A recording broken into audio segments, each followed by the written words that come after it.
네, 개성공단 전면 중단, 긴박하게 돌아가는 한반도 정세, YTN 김주환 정치안보 전문기자, YTN 박성호 보도국 선임기자 두 분 모시고 얘기 나눠보겠습니다. 자, 김 기자. 네.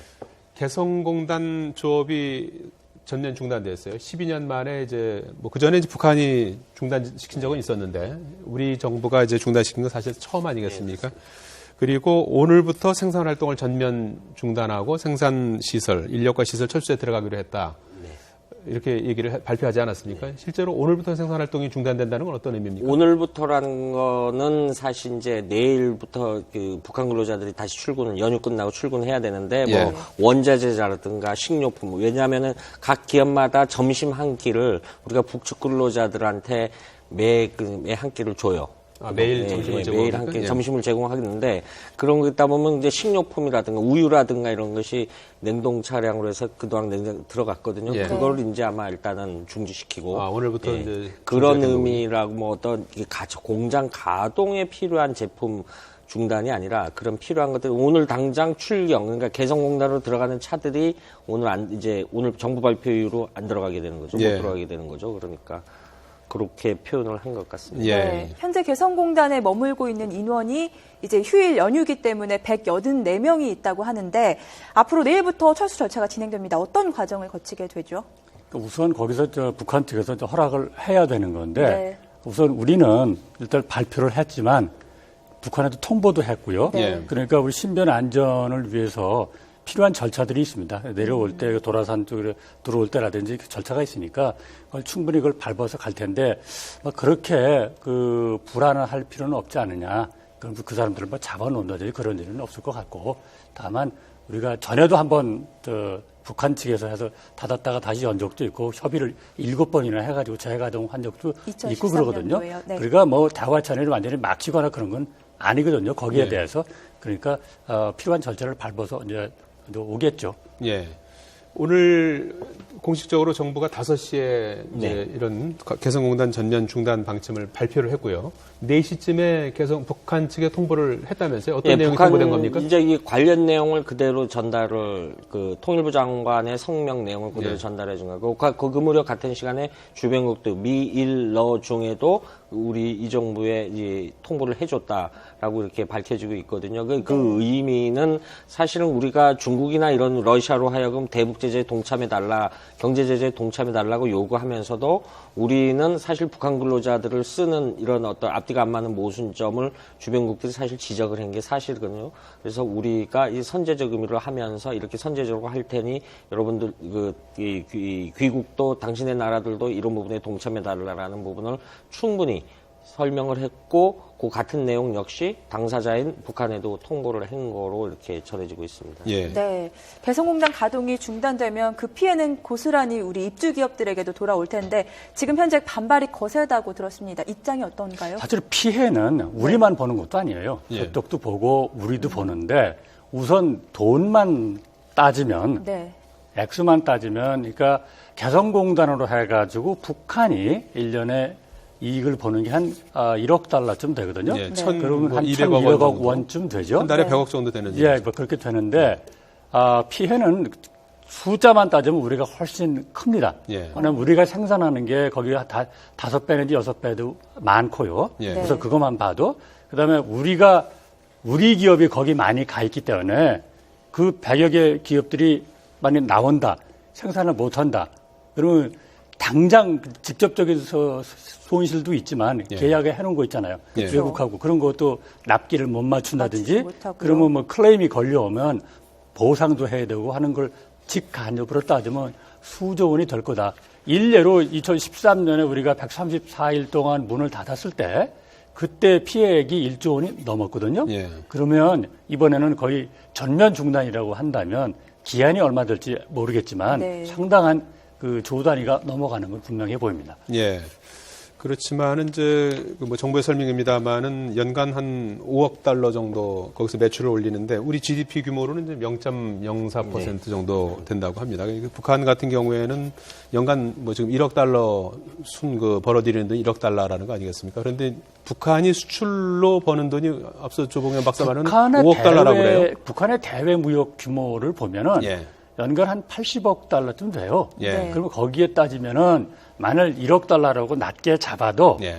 1%가 조금 넘는 거죠. 예. 그러니까 우리보다는 당연히 우리 경제 규모가 그 43배인가 우리가 많고 하니까 그렇지만 그쪽으로 볼 때도 상당한 그 피해죠. 왜냐하면 거기 있는 뭐 근로자는 한 5만 4천 명 되지만 예. 가족들이 한 20만 명 그렇죠. 되거든요. 네. 예. 그러면 상당한 피해가 북한에도 오는 건 사실이죠. 북한으로서 뭐 그런 부분들이 뼈아픈 대목 아니겠습니까? 그렇죠. 또 하나 지금 5월 당대회를 준비하면서 현금이 굉장히 많이 필요합니다. 이건 당장 현금을 옥죄는 부분이거든요. 지금 예. 말씀하신 포괄적으로 뭐 어떤 나중에 그 당장 현금으로 7, 80억 달러가 거래되는 건 아니지 않습니까? 그런데 네. 이건 당장 현금이 중단되는 거거든요. 예. 북한이 항상 이런 당대라든지 해외 근로자들로 하여금 외화벌이 하라고 굉장히 많이 이 압박을 가하니까 외교관들이 오히려 뭐 밀수를 하거나 이런 일들을 벌이고 실제 연말부터 굉장히 스트레스를 많이 받고 있다는 거거든요. 그걸 포괄적으로 봤을 때 이거는 고스란히 한 달치 들어오는 현금이었거든요. 네. 현금이었기 때문에 현금을 차단하려는 그런 효과가 있다라고 봅니다. 예. 그러니까 이것을 예. 이게 쉽게 보면 이렇게 됩니다. 우리나라가 오늘 취한 조치의 핵심은 돈줄을 줘야겠다는 겁니다. 그렇죠. 네. 돈줄을 대는데 이어서 일본도 발표를 했죠. 원래 그 규제해놨던 걸 다시 부활시켰는데 국가 국적자 입국 그렇죠. 금지하고요. 그러니까 입국 금지하고 이제 돈만 따져도 네. 원래 그 3억 원 이상을 가지고 이제 들어오는 거, 송금하는 거, 그거 규제하겠다 이런 게 있거든요, 일본이. 예. 그에 앞서서 1월 28일은 미국 상원 외기위원회가 하나 만든 게 있는데 그게 네. 뭐냐면 세컨더리 보이콧이라고 그래가지고 예컨대 대량 살상 무기에 관련되거나 또는 자금 세탁이라는데 위 변조를 한다거나 그렇게 되면은 그거 북한과 거래하는 나라도 규제를 하겠다. 북한이 이렇게 아니라 해서 북한과 관련된 거래하는 나라. 결국은 국가까지 오늘 조치는 규제하겠다. 네. 지금 한두 단계 가면은 중국을 겨냥했다. 예. 이렇게 볼 수가 있습니다. 네.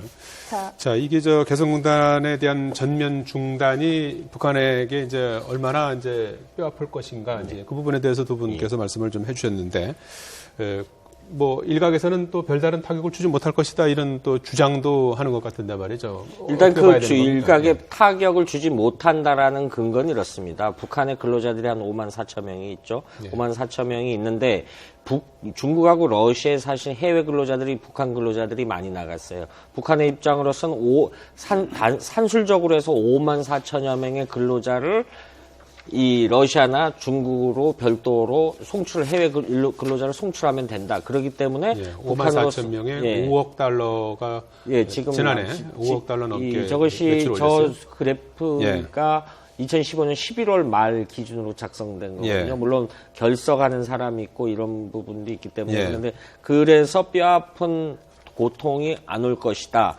이런 이제 근거가 이제 그 개성공단 1년이 제3국으로 배치될 것이다라는 그건데 그거는 예. 굉장히 단순한 계산법이죠. 너무 단순한 계산인데 사실 중국과 러시아에서 일하는 북한 근로자들은 개성공단에서 일하는 근로자들하고 양태가 다릅니다. 성격이 굉장히 여기는 굉장히 고급 인력이고요. 중국하고 러시아에서 요구하는 근로자들은 공사장이나 이런 일용직 근로자들이거든요. 네. 그렇기 때문에 그건 너무나 도식적으로 했다는 그런 일각이 있는데 어쨌든 정부가 이렇게 발표를 한 거는 지난번 이 시진핑 주석과 박근혜 대통령이 장시간 통화를 했지 않습니까? 그 장시간 통화한 내용이 이 어떤 양국 정상만이 알 수 있는 어떤 행태들이 있었을 겁니다. 우리가 그런 거를 다 종합적으로 판단해서 오늘 오전 NSC가 했고 과거 대통령께서도 이런 부분에 대해서 우리로서 그 뼈아픈 선택이라는 것은 이제 우리 기업들도 피해도 입지만은 그럼에도 불구하고 민족의 명운이 달린 핵을 끊어야 되겠다, 차단해야 되겠다. 앞서 홍영표 통일부 장관의 성명 발표 중에 이걸 방치할 경우 동북아에서 핵 도미노 현상이 올 수도 있다. 네. 마찬가지거든요. 주변국들이 다 우려하는 부분이. 그래서 굉장히 우리가 지금 고통은 크지만은 우리 후손들을 위해서나 나중을 위해서 지금을 끊어야 된다라는 이런 어떤 정말로 예. 불가피한 선택이었다. 한마디로 이렇게 볼수 말씀드리면 예. 안보와 경제에서 어려운 선택을 하고 있을 때 예. 네. 일단은 안보를 선택한 것으로 볼 수 있습니다. 예. 네, 사실 개성공단 가동 중단은 이번이 처음은 아닙니다. 2013년에도 한 차례 있었는데요. 예. 착공부터 오늘날까지의 과정 한번 짚어보도록 하겠습니다. 예. 2003년에 개성공단 첫 삽을 떴지요. 2004년에 본격적인 가동을 시작했으니까 오늘까지 12년 만에 문을 닫게 된 셈이 되겠습니다. 2004년에 통일냄비가 그때 출하가 됐었어요. 네, 그리고 2008년에 한 차례 위기를 겪습니다. 북한의 12.1 조치가 있어서 그때 인원 제한이랑 통행 시간 축소가 이루어졌고요. 다음 그래픽을 좀 볼까요? 북한이 한 조치였습니다. 네. 2013년에 북한이 3차 핵실험을 하면서 가동 잠정 중단을 발표했는데 이때도 북한이 먼저 가동 중단을 발표한 거죠? 그렇죠. 근데 발표해가지고 예. 그 뒤에 우리가 한 134일 동안 있어서 7차례나 협상을 해가지고 나중에 이제 오는 예. 거죠. 그래서 어쨌든 근데 그게 한 8년쯤 가동한 뒤에 나왔거든요. 예. 네. 그래서 그때 제기된 문제가 이거죠. 과연 조금 좀 우리한테 불리한 건 이런 게 있었어요. 왜냐면 야 이게 경제 협력체인데 네. 이게 정치나 안보 상황에 따라서 이게 좌지우지 돼야 하겠느냐. 라는 우려. 왜냐하면 이 경제라는 것은 물론 정치가 안정이 돼야 번성할 수 있죠. 그러나 경제 그 자체 논리를 보면 이거는 남북 간의 문제만 있는 게 아니에요. 네. 대외 신인도라는 게 있거든요. 그럼 외국 기업의 투자 문제라든지 어떤 물건에 대한 납기라든지 이런 문제도 참 이 당장 돈으로는 드러나지 않아도 그 신뢰가 무너지게 되면 훼손이 되면은 네. 중장기적으로 상당한 피해가 올 수가 있는 그래서 것이죠. 당시에 이 정세와 관계없이 안정적으로 운영하겠다 이런 합의가 있지 않았습니까? 그래서 네. 그 기술적으로 보면 우리가 그걸 뭐 어겼다 뭐 이런 비판의 소리가 뭐 있어요. 네. 일부 있는데 그러나 그것보다는 4차 핵실험이라는 그 변수를 보면 그것은 그렇게 따지는 문제가 아니다라고 하는 게 정부가 그만큼 시급성을 두고 네. 판단을 한 것 같습니다. 사실 뭐 개성공단은 우리 정부 입장에서는 그동안에 2010년에 있었던 천안함이나 연평도 피격 사건이 있었을 때도 개성공단을 유지하지 않았습니까? 네. 12년 동안에 뭐 우리 정부가 뭐 개성공단을 카드로 이렇게 쓰고 한 적은 거의 없죠. 그렇죠. 이번이 사실 처음이죠. 이번에 사실 그 일각에서는 그때도 뭐 내부적으로 검토했으면 이건 마지막 카드라는데 예. 이번 사태를 이 북한의 핵실험 이후에 장거리 미사일 발사 일련의 사태를 그만큼 사태를 엄중하게 본다 이렇게 평가할 수 있을 것 같습니다. 그리고 근데 사실 이 부분에서 좀 지적하고 싶은 거는 국제사회가 개성공단을 그동안 굉장히 좀 이중적으로 바라보는 측면이 있었습니다. 예. 그 기억나시는 분도 있겠지만 우리 시중에서도 의류 같은 게 메이드 인 DPRK라고 개성공단 제품이 있었거든요. 네. 굉장히 가격에 비해서 굉장히 저렴했습니다. 이것이 사실은 북미 지역에도 수출이 된 적이 있었고요, 의류가. 네. 그런데 중국이 굉장히 반발했었어요. 자기들이 대체제가, 그래서 개성공단 규모를 커지는 거를 주변국들이 사실은 좋아하지 않았었어요. 중국도 인건비가 싸잖아요. 그렇죠. 가격 경쟁력에서 싼데 떨어진다. 오히려 그 가격 인건비에 대해서 제품 수준이 훨씬 우리 훌륭- 높으니까요. 예. 이제 이런 부분에서는 이런 상황이 오면 또 반대의 잣대를 들이대죠. 네. 한국은 왜 북한 근로자를 쓰면서 우리 보고 대북제재에 동참하라냐. 그러니까 이번에 이런 부분이 좀 명확하게 좀 아프지만은 우리가 선제적으로 대응했다는 데는 그런 배경도 깔려 있습니다. 예. 개성공단이 이번에 이제 전면 중단에 들어가면서 사실상 뭐 재가동 조건이라고 할까요? 이렇게 제시한 것이 북한이 핵이나 미사일 개발에 대한 국제사회의 우려를 해소하는 그런 시점으로 이렇게 명시를 하고 있는데요. 상당히 이렇게 되면은 뭐 장기화될 가능성도 있지 않겠습니까? 우선 그 전에 예. 오늘 정부가 발표하는 것 중에 하나 눈여겨봐야 될 대목이 있는데 예. 네. 개성공단을 통해서 번 돈 예. 또는 다른 지원되는 돈들이 이게 대량 살상무기 개발에 예. 악용될 수 있다. 그래서 물어보니까 정부 당국자가 그렇게 대답을 했어요. 무슨 확증은 아직 없다. 다만 그런 우려는 꾸준히 제기가 돼 왔다라고 해서 상당히 어떤 선제적인 조치로 좀 취해진 걸로 보이는데 다만 이것은 약간 좀 뭐라 그럴까 반발이라고 그럴까 이거 불러일으킬 수 있습니다. 적어도 그렇게 하려면 예. 사전에 좀 조사를 해서 쉽지는 않겠지만 예. 어느 정도 증거를 잡은 상황에서 이런 조치를 취했으면 더 낫지 않았겠느냐. 라는 생각인데 그건 평상시에 하는 얘기인 것 같고요. 예. 아마 4차 핵실험이라는 게 그것의 우리가 시급성을 다 덮어버린 것 같습니다. 실제로 이런 그 미사일을 발사하는데 비용이 상당히 많이 드는 건 사실 3억 아니겠습니까? 달러 정도. 3억 달러 네, 정도. 3억, 그러니까 우리 돈으로 한 발 쏘는데 한 3천억. 단순 계산해서 한 3천억 원의 돈이 듭니다. 그렇지 않습니까? 그런데 이제 북한의 그 핵과 미사일 개발 자금을 완전 차단하기 위한 목적 아니겠습니까? 이번에 그렇습니다. 이제 개성공단 전면 중단이.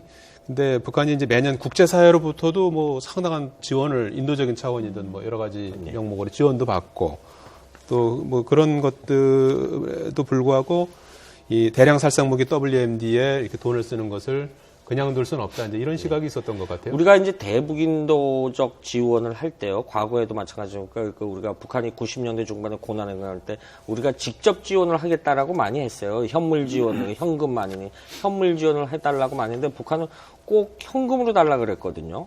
그 이유가 사실 북한에 고통받는 사람들한테는 사실 안 간 측면이 굉장히 많아요. 이런 부분에 있어서인데 우리가 그렇다라고 해서 대북 인도적 지원을 완전히 손을 놓은 건 아니거든요. 이제 예. 모자 보고 온 사람은 얼마든지 지금도 계속 할 의지가. 근데 이런 부분에 대해서는 북한은 안 받아들입니다. 안 받아들이는데도 불구하고 당장 자기들한테 현금이 되는 거. 이 현금이 우리 개념으로 말하면 북한 주민들 복지 사업에 쓰는 건 단 한 번도 없습니다.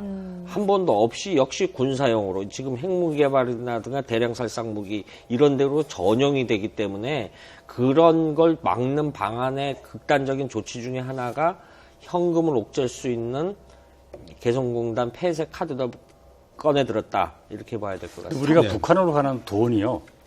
지금 개성공단을 통해서 북한이 벌어들인 수익도 있지만 더 큰 단위의 돈이 있습니다. 네. 이게 1990년에 창설이 된 남북협력기금입니다. 네. 그게 한 1조 5천억 원 되거든요. 예. 그러면 남북협력기금 1조 5천억 원 안에 개성공단 지원금이 있습니다. 예. 그것이 차지하는 비중은 한 13% 정도거든요. 네. 나머지는 김주환 지금 저 기자께서 말씀하셨듯이 대북 인도 지원에 7,500만 원, 7,500만 그 원 정도 들어가고요. 네. 그 상당히 많이 들어가는 거죠, 이게. 그래서 이게 나머지 보면 13% 이외의 돈도 다 현금은 아니지만 이 남북협력 기금도 이 차단할 건 선별적으로 차단하고 이런 조치가 따르지 않을까 예상이 됩니다. 남북협력기금도 지금 사실 뭐 동결된 상태 아닌가요? 지금 지원이 되고 있습니다. 일단 남북 지원은 되는 게 아니라 남북협력기금은 이제 우리가 새해 예산안 짜듯이 예. 정부가 예산안을 이제 규모를 어떻게 짠다라는 건데 지금 사실 이제 대북 인도적 지원 아닌 거는 어떤 선별적 북한의 이제 영유아 백신이라든가 이런 부분에 대해서는 그 어떤 종교 단체를 통해서 우리가 이 준다는 거는 직접 북한에 현금을 준다는 거는 뭐 A라는 제3의 종교 단체가 이 대북 인도적 사업을 하면 백신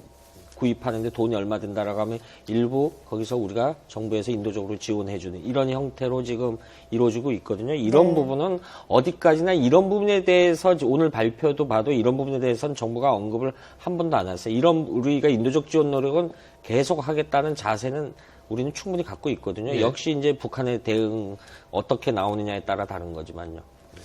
예, 알겠습니다. 긴박하게 돌아간 한반도 정세 살펴봤습니다. YTN 김주환 정치안보 전문기자, YTN 박성호 보도국 선임기자였습니다. 두 분 수고했습니다. 고맙습니다.